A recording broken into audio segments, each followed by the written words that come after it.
Amen. Bwana Yesu asifiwe. Na wasalimu wote katika jina la Yesu Kristo. Nina kila sababu ya kumshukuru Mungu siku ya leo kwa ajili ya kibali chake, rehema zake ambayo Mungu amenipa. Napenda niende nikazungumzie ujumbe huu siku ya leo ambayo nimesikia niweze kuzungumza kuhusu Askofu Josephat Gwajima, kwamba kwa nini amefungiwa kanisa. Gwajima ameongeza moto juu ya moto. Alipozungumza kuhusu watu kutekwa na kuuawa, alipokemea hilo jambo, hakuishia tu hapo. Akatangaza maombi ya kufunga na kuomba.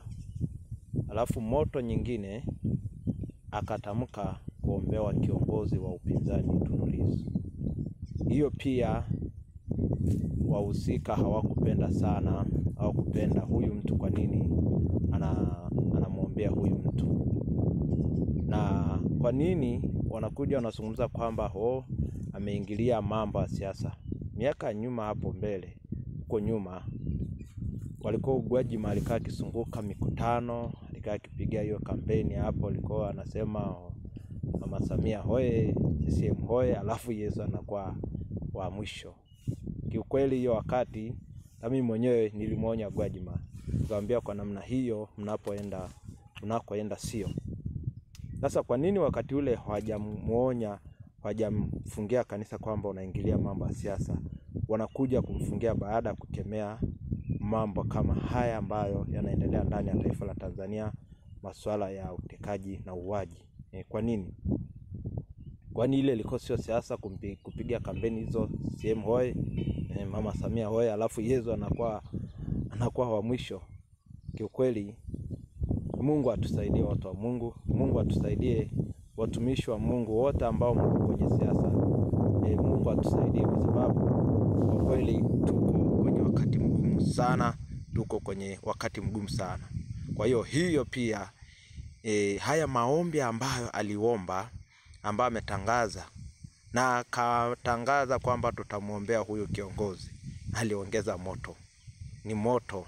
Aliongeza moto maana anajua wao wahusika wanajua kwamba maombi huwa inajibu.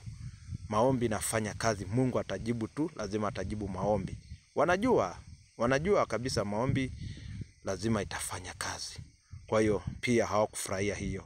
Ndio maana walikuja katuma hapo askari kuja kuvamia kanisa hiyo usiku, ili wafuruge haya maombi yasiendelee.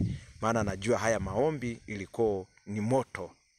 Ni moto baada ya kuongea yale ya kukemea swala la utekaji na uwaji, na akatangaza maombi.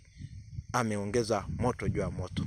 Kwa hiyo watu wa Mungu, tuendelee kuomba Mungu. Kila moja tuendelee kuomba Mungu, maana hatuko salama. Hatuko salama.